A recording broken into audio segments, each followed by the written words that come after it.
الله من الشيطان الرجيم بسم الله الرحمن الرحيم ليشهدوا منافع لهم ويذكروا اسم الله يذكر اسم الله في أيام معلومات على ما رزقهم من بهيمة الأنعام فَكُلُوا مِنْهَا وَأَطْعِمُوا آگے میم کو لام سے ملانا ہے اطعموا البائس الفقیر۔ اب میں اس کو تھوڑا روانی سے پڑھ دیتا ہوں۔ لِيَشْهَدُوا مَنَافِعَ لَهُمْ وَيَذْكُرُوا اسْمَ اللَّهِ فِي أَيَّامٍ مَّعْلُومَاتٍ عَلَى مَا رَزَقَهُم مِّن بَهِيمَةِ الْأَنْعَامِ فَكُلُوا مِنْهَا وَأَطْعِمُوا الْبَائِسَ الْفَقِيرَ۔ یہ ہماری بات چل رہی تھی کہ جو لوگ حج پر جاتے ہیں تو وہاں جا کر وہ ان کو نفع ملتے ہیں، منافع ملتے ہیں۔ لِيَشْهَدُوا مَنَافِعَ لَهُمْ، اللہ فرماتا ہے حج پر آؤ تاکہ اپنے نفع اپنی آنکھوں سے دیکھو۔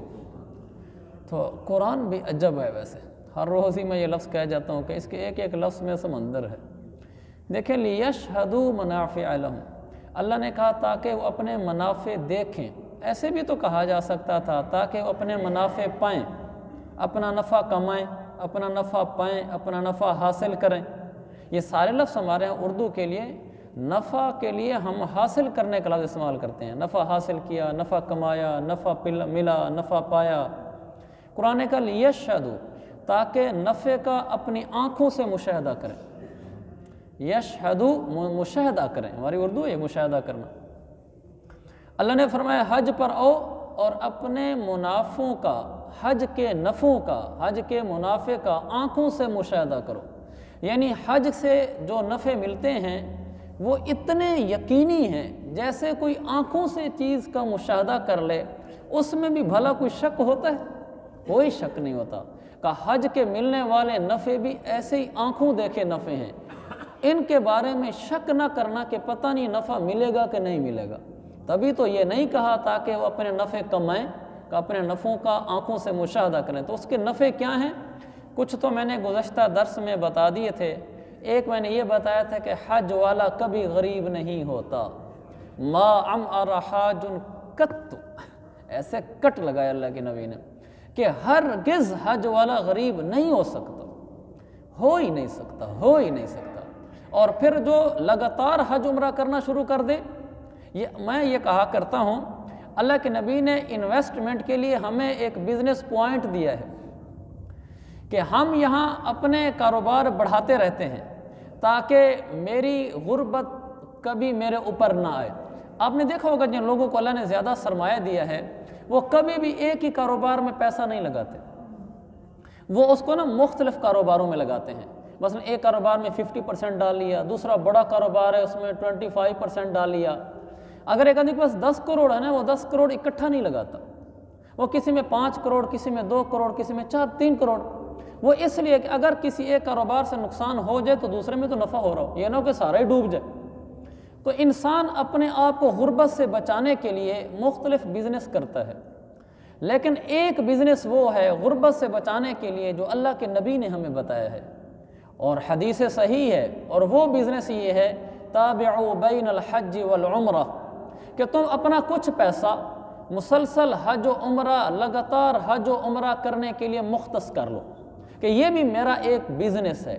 اس سے کیا ملے گا؟ اس بزنس سے آپ نے فرمایا ینفیان الفقر والذنوب، میں محمد مصطفیٰ علیہ السلام تمہیں کہتا ہوں کہ اس آدمی کو زندگی بھر غربت نہیں آئے گی۔ کتنی بڑی بات ہے! کاش میں اور آپ اندر سے مانتے۔ ہم اتنا مانتے ہیں کہ بس جی ٹھیک ہے ہم مسلمان ہیں، ہمارے نبی سچے ہیں۔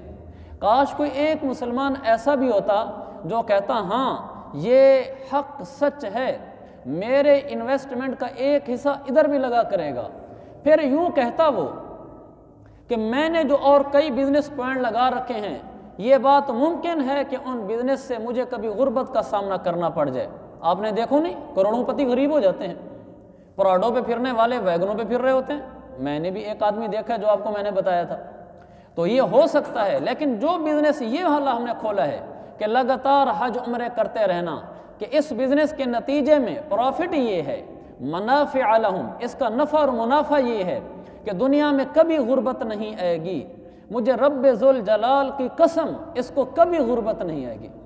میں دل سے کہتا ہوں، میں بیان کے لحاظ سے نہیں کہہ رہا کہ میں خطابت کے جوش میں کہہ رہا ہوں، میں آپ کو دل کی آواز سے کہہ رہا ہوں، آپ اس کو کر کے دیکھیں، غربت آپ کے قریب سے بھی نہیں گزرے گی۔ کاش ہم اس پہ یقین رکھتے، اور میں اللہ کے فضل سے کہتا ہوں، مجھے 101% اس پر یقین ہے کہ یہ حق اور سچ ہے کہ جب آدمی اپنے پیسے کا رخ حج اور عمرے کی طرف کر دیتا ہے کہ اس کا یہ بھی ایک بزنس ہے، اللہ غربت سے اس کو اٹھا کے ایسے دور پھینک دیتا ہے جیسے آگ کی بھٹی لوہے، سونے اور چاندی کے میل کو دور پھینک دیتی ہے۔ بھلا میرے نبی جھوٹ بول سکتے ہیں؟ یہ ہو سکتا ہے؟ جب نہیں ہو سکتا ہم زبانوں سے اور عقیدے سے یہ کہتے ہیں، پھر ہم دل و دماغ سے کیوں نہیں کہتے؟ پھر ہم کیوں نہیں پیسے کا رخ اس طرف کرتے کہ میں دوسرے کاروباروں کے ساتھ ایک کاروبار یہ بھی کروں گا کہ میں اپنے مال میں سے جو اللہ نے مجھے دیا ہے، میں اس میں سے حج عمرہ اور حج عمرہ یہ بھی ایک میں روٹین لائف بناؤں گا۔ پھر آپ دیکھنا دنیا میں غربت قریب بھی نہیں بھٹکے گی اور آخرت میں جہنم قریب نہیں بھٹکے گی، کیونکہ حدیث میں ہے لِيَنْفِيَانِ الْفَقْرَ وَالذُّنُوبَ، غربت کو دور پھینک دیتا ہے یہ بزنس، اور آخرت میں گناہوں کو دور پھینک دیتا ہے۔ لہذا یہ یقین ہونا چاہیے۔ تو یہ ایک اس کا نفع تھا کہ دنیا میں غربت مٹتی ہے اور آخرت میں گناہ مٹتے ہیں۔ ایک اور نفع، جو آدمی حج کر کے آتا ہے، اور آنکھوں دیکھا نفع کیا ہے؟ اب یہ نفع ایسا ہے جو آنکھوں سے نظر آ ہی نہیں سکتا، لیکن اللہ تعالیٰ فرماتا ہے لِيَشْهَدُوا، اس کو ایسا یقین کرو جیسے آنکھوں دیکھے مشاہدہ والی چیزوں کو یقین کرتے ہو۔ صحیح بخاری کی حدیث ہے، میرے پاک پیغمبر کا فرمان عالی شان ہے، من حج للہ فلم یرفث ولم یفسق رجع کیوم ولدتہ امہ، جو آدمی اللہ کے لیے حج کرتا ہے اور صحیح حج کرتا ہے، یعنی گناہوں سے بچتا ہے، ایسا آدمی جب حج کر کے آتا ہے یہ ایسے گناہوں سے پاک ہو جاتا ہے جیسے اپنی ماں کے پیٹ سے آج باہر آیا ہو۔ اتنا گناہوں سے پاک، دنیا میں سب سے زیادہ گناہوں سے پاک وہ انسان ہوتا ہے کہ جو ماں کے پیٹ سے باہر نکلتا ہے، اس لیے کہ اس نے تو ابھی کوئی گناہ دیکھا بھی نہیں، تو میرے پیغمبر فرماتے ہیں یہ ایسے ہی گناہوں سے پاک ہو کر باہر آتا ہے۔ اللہ کے نبی علیہ السلام کی ایک اور حدیث ہے، حضرت عمرو بن عاص کا انتقال کا وقت تھا، تو حضرت شماسہ ان کے پاس بیٹھے تھے، تو کہنے لگے عمرو کوئی ہمیں سناتے نہیں؟ کہنے لگا ہاں کیوں نہ، آپ کو اپنے اسلام لانے کا واقعہ نہ سنو؟ کہا سناؤ۔ کہا میرے دل میں اللہ نے جب ڈالا کہ میں مسلمان ہو جاؤں تو میں حضور علیہ السلام کے پاس آیا، میں نے کہا یا رسول اللہ ہاتھ آگے بڑھائیں، میں اس پر بیعت کرتا ہوں مسلمان ہونے کی۔ کہ اللہ کے نبی نے ہاتھ آگے بڑھایا تو میں نے اپنا ہاتھ پیچھے کر لیا، تو اللہ کے نبی نے کہا عمرو یہ کیا ہے، مجھے کہتے ہو ہاتھ آگے بڑھاؤ اور خود اپنا ہاتھ پیچھے کرتے ہو۔ حضرت عمر نے کہا کہ میں نے کہا ایک شرط پہ ہاتھ آگے بڑھاتا ہوں۔ کہا کیا شرط ہے؟ کہا جو میں نے پیچھے زمانے جاہلیت میں گناہ کیے وہ مٹ جائیں گے۔ اللہ کے نبی نے فرمایا عمر ان الاسلام یہدم ما کان قبلہ، ایک اسلام ایسی چیز ہے کہ جب آدمی مسلمان ہوتا ہے تو اللہ پچھلے سارے گناہ دھو دیتا ہے، اور دوسرا وَإِنَّ الْحَجَّ يَهْدِمُ مَا كَانَ قَبْلَهُ، جب آدمی حج کر کے آتا ہے تو اللہ پچھلے سارے گناہ دھو دیتا ہے، حج سے سب گناہ پیچھے دھل جاتے ہیں۔ پھر حضرت عمرو بن عاص کہتے ہیں میں نے ہاتھ آگے بڑھایا، سرکار کے ہاتھ پہ ہاتھ رکھا اور اپنے وفات کے وقت یہ حدیث سنائی، تو گناہ بھی مٹتے ہیں، آدمی گناہوں سے پاک بھی ہوتا ہے، غربت بھی مٹتی ہے، غربت سے پاک بھی ہوتا ہے، مرتے دم تک غربت اس کے قریب سے بھی نہیں گزرتی۔ یہ اس کی ایک منفعت ہے، یہ حج کا فائدہ ہے۔ ایک اور لمبی حدیث ہے، اللہ کے نبی بیٹھے تھے مینا میں، دو انصاری آدمی ہے، تو انہوں نے کہا آپ سے کچھ پوچھنا ہے، تو اللہ کے نبی نے پھر انہوں نے سوال کیے، پھر اللہ کے نبی نے ان کو بتایا کہ تم نے یہ پوچھنا ہے، انہوں نے کہا جی ہاں، آپ نے وہ حج کے بارے میں پوچھنا چاہتے تھے، تو آپ نے پھر فرمایا کہ حج پر اللہ کیا نفع دیتا ہے۔ لمبی حدیث ہے، میں ساری سنا دیتا ہوں۔ میرے پیغمبر فرماتے ہیں کہ جب انسان حج کے لیے گھر سے روانہ ہوتا ہے، اس کی اونٹنی جب کوئی قدم رکھتی ہے پھر اسی قدم کو اٹھاتی ہے، ہر قدم کے بدلے میں ایک نیکی فرشتہ لکھتا ہے، ایک گناہ مٹاتا ہے۔ تلمبہ سے چلنے والا جب یہ مکہ مکرمہ پہنچتا ہے، یہاں اگر اونٹنی کو چلایا جائے اس کے قدموں کو کون گن سکتا ہے؟ اور اس کے ہر قدم کے بدلے میں نہیں، قدم رکھنے کے بدلے میں نیکی لکھے گا اللہ، گناہ مٹائے گا، پھر جب قدم اٹھائے گی تو پھر نیکی لکھے گا، پھر گناہ مٹائے گا۔ اس طرح وہ جتنے قدم رکھتی چلی جائے گی اور قدم اٹھاتی چلی جائے گی، ہر قدم کے رکھنے اور اٹھانے پر نیکی لکھی جاتی رہے گی، گناہ مٹتا رہے گا۔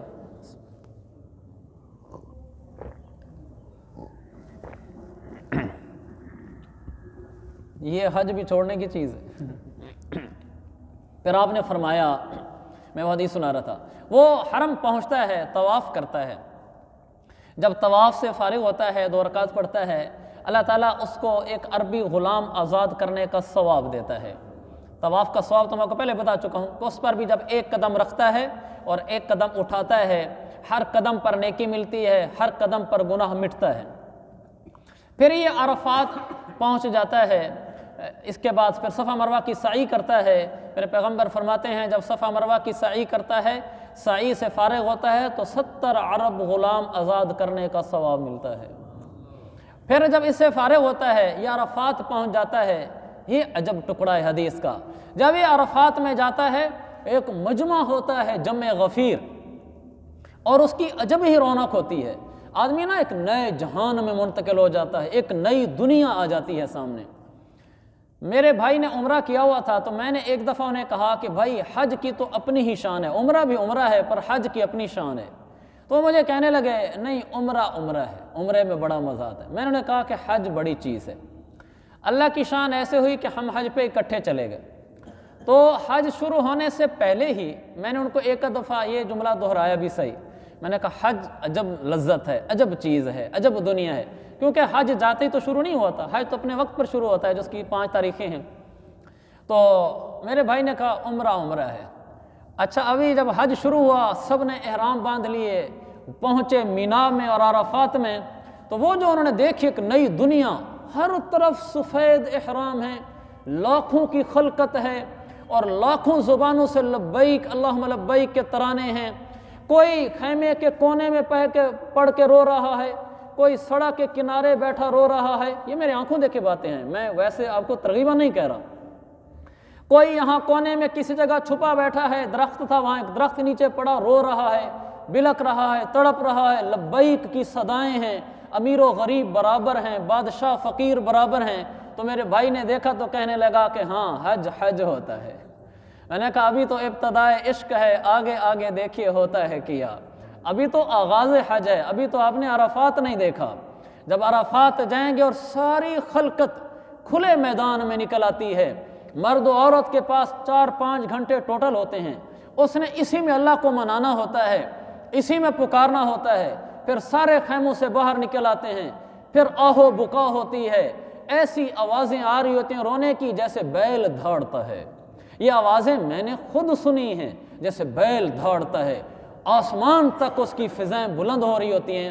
پھر اللہ آسمان سے کہتا ہے فرشتوں کو، دیکھو نا میرے ان مہمانوں کو کیسے آئے ہیں، کہاں سے آئے ہیں، جاؤنی شعثاً غبراً، بال دیکھو کیسے بکھرے ہوئے ہیں، جسم دیکھو کیسا میلا کچیلا ہے، میری رحمت کے امیدوار ہو کر آئے ہیں، مجھے پکارے جا رہے ہیں، اللہ اللہ، فرشتوں گواہ رہنا۔ پھر اللہ ان کو کہتا ہے اے حجاج، تم میرے مہمان ہو، تم گواہ رہو، میں نے تمہارے سب گناہ معاف کر دیے، اگرچہ وہ ریت کے ذرات کے برابر تھے، اگرچہ وہ بارش کے قطروں کے برابر تھے، اگرچہ وہ پورے سمندروں کی جھاگ کے برابر تھے، مبارک ہو میں نے سب معاف کر دیے ہیں، تمہیں بھی معاف کر دیا ہے، اور جن جن کی تم آج میری بارگاہ میں مغفرت کی سفارش کرنے آئے ہو میں نے ان کو بھی معاف کر دیا ہے۔ یہ اعلان میرا رب کرتا ہے تو ایک فرشتہ اٹھتا ہے، حدیث ہے، فرشتہ یا اللہ آپ نے فرمایا کہ میں نے سب کو معاف کر دیا ہے، اس مجمع میں تو فلاں بھی بیٹھا ہے، فلانہ بھی بیٹھی ہے، یعنی کیسے گرے پڑے گناہگار مجرم بیٹھے ہیں، آپ نے کیا فرمایا ہے؟